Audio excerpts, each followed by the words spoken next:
What the hell is going on? You didn't make lunch today. My husband abruptly yelled at me over the phone. He seemed irritated that I hadn't prepared his lunch and that I had been away from home. I told him to take care of himself while I was gone, but he retorted, "Look, you're a housewife, right? You skipped your studies to be one, remember?" He didn't seem convinced, making such a big deal about not having lunch for just one day. I was fed up with him. I did all the housework, and he would still take it out on me when things didn't go his way. My mother-in-law stood beside me, a faint smile on her face as she listened to my husband's yelling over the phone. "My name is Emily. I live with my husband Nicholas and our two children, Seth and Ray, who are twin boys just 2 years old. Despite the challenges, I'm so happy being the mother of these adorable twins. Raising them is the source of my current happiness." Nicholas is a typical businessman. His family owns a Japanese-style confectionery store in a shopping arcade. I quit my job shortly after our marriage to help my in-laws with their store. I started working there with a light heart, but it turned out to be much busier than I had anticipated.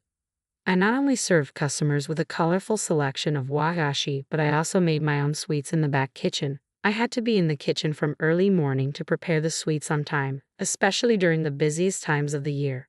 Even after the birth of my twins, I continued to assist at the store. Sometimes I would stand in the store with my children on my back. Their cries would sometimes carry through to the store even when I was babysitting them away from the shop. Despite all this, my husband was unconcerned about the confectionery business. "Hey, do you still have no plans to take over the confectionery business?" I asked him. We discussed it several times, but Nicholas seems to have no intention of taking over the business. "I'm not taking over the store. I've told you numerous times I'm not going to take over the store. Isn't wagashi so lame these days? The number of people in the shopping arcade is decreasing year by year, and if I take over the confectionery business now, I will have no future." Nicholas had no desire to take over his family's wagashi.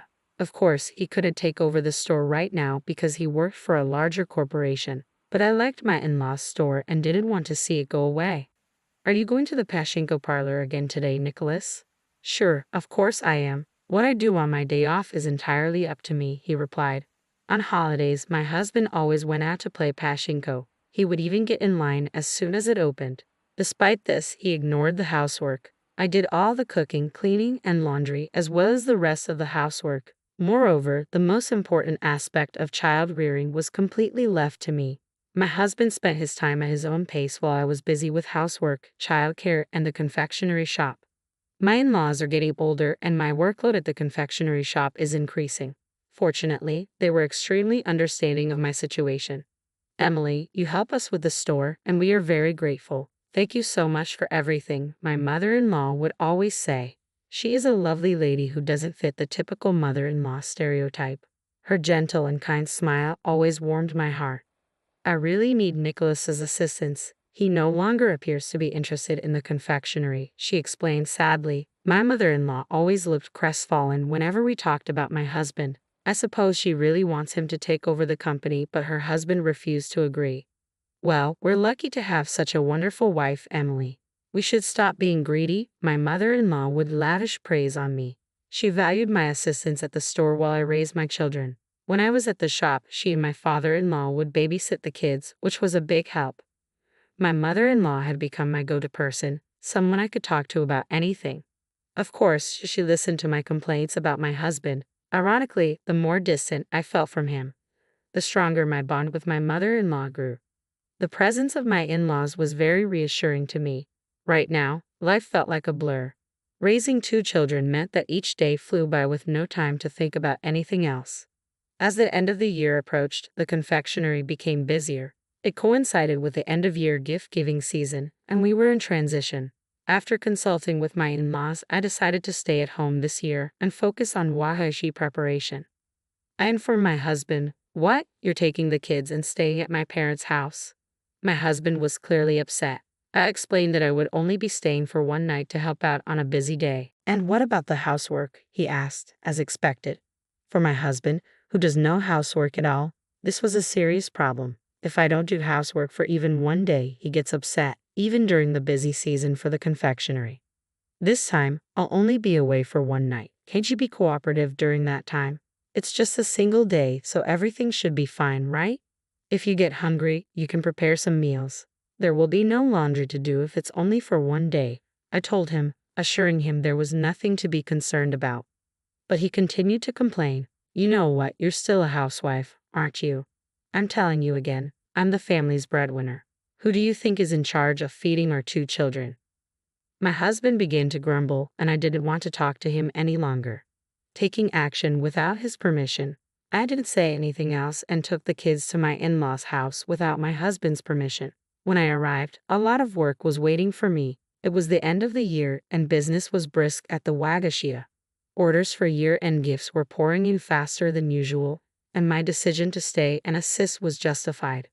The creation of gift items began with assembling empty boxes, a surprisingly difficult job, especially at the end of the year when hundreds of boxes had to be made for year-end gifts. My in-laws and I divided up the box-making duties. After the first day at my in-laws' house, I was exhausted, but the next day I had to work hard from early in the morning to make wagashi. To prepare for the busy day ahead, I decided to go to bed early. By the time dawn arrived, I had already started working. While the kids were still sleeping, my in-laws and I stayed in the kitchen quietly working on the wagashi. The sun had risen before I knew it, and the fresh morning air signaled a new day. We decided to take a break and eat breakfast. The kids were already awake and ready for their meal.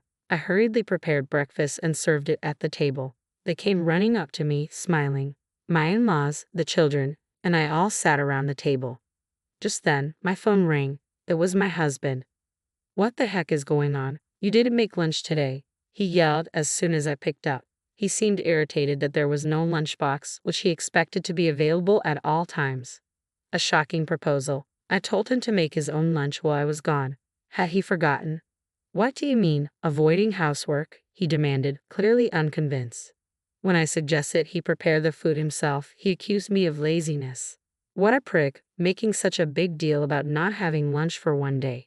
He leaves everything up to me, and when things don't go his way, he transforms into this. I was shocked, and my in-laws appeared to be as well.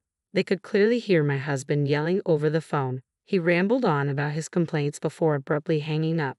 Although breakfast had just been served, the living room of my in-laws' house fell silent. My husband lost his cool in such an unreasonable way.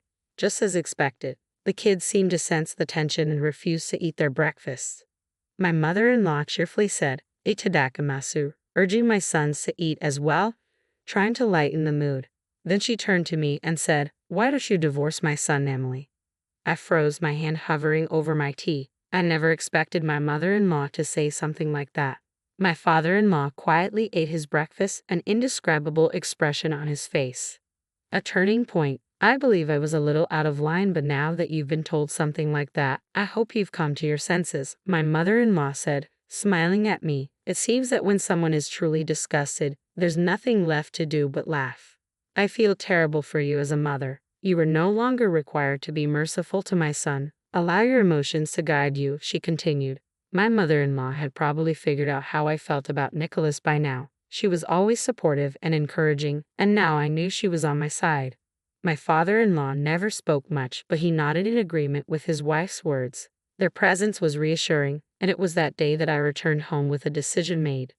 Later in the evening, my husband came home with a tense expression, clearly still upset about the lunch. I asked him to take a seat because I needed to speak with him. "What do you want to talk about?" he asked, cocking an eyebrow and looking at me. "Sit down," I repeated, ignoring his mood. When he sat down, I held out the divorce papers. I'm going to divorce you, I said, the words slipping out of my mouth. My husband's grumpy expression abruptly changed to one of surprise. "Why did you say divorce so abruptly? Are you kidding me? The kids are still so young." He was in a panic, unable to understand why I was seeking a divorce. He adamantly refused to consider divorce, insisting there was no reason for it. He tried to avoid the discussion by claiming it was invalid. "There's a reason," I said, stopping him from fleeing. I pulled a few photos from an envelope on the table and placed them in front of him. One photo showed my husband walking with a woman, holding hands. "Didn't you say you go to Pachinko on your days off? What exactly is this? You appear to be having a good time," I said. When he saw the photo, my husband's face turned pale.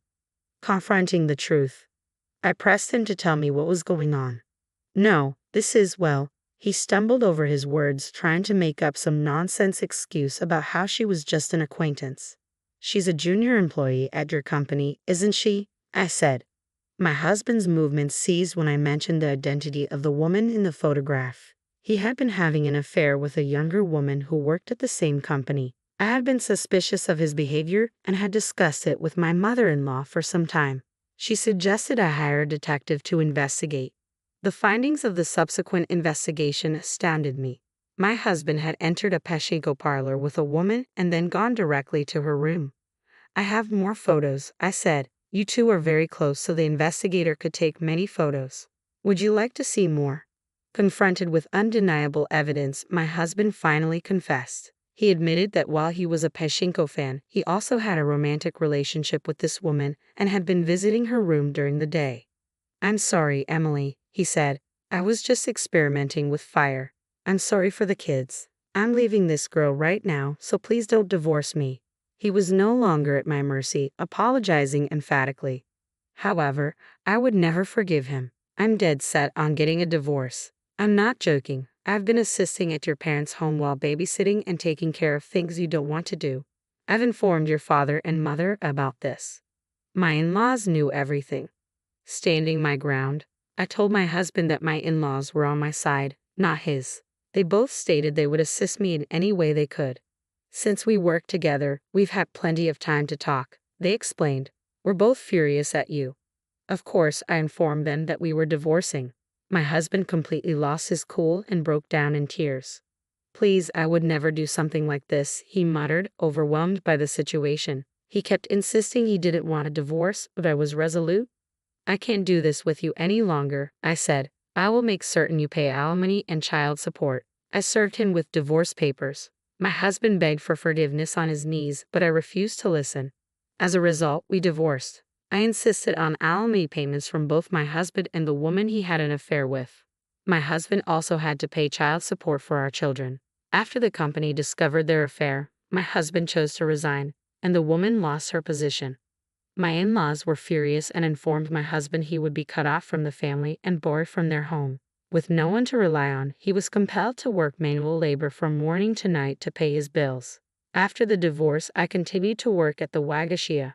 My in-laws asked me to stay, and I gladly agreed. I enjoy working in the store and, of course, need to support my children. My in-laws want me to run the store after they retire and plan to eventually give me both the store and their home. Naturally, I intend to take over. I will be the proprietress of the confectionery. I will continue to work hard and raise my children while looking forward to the future.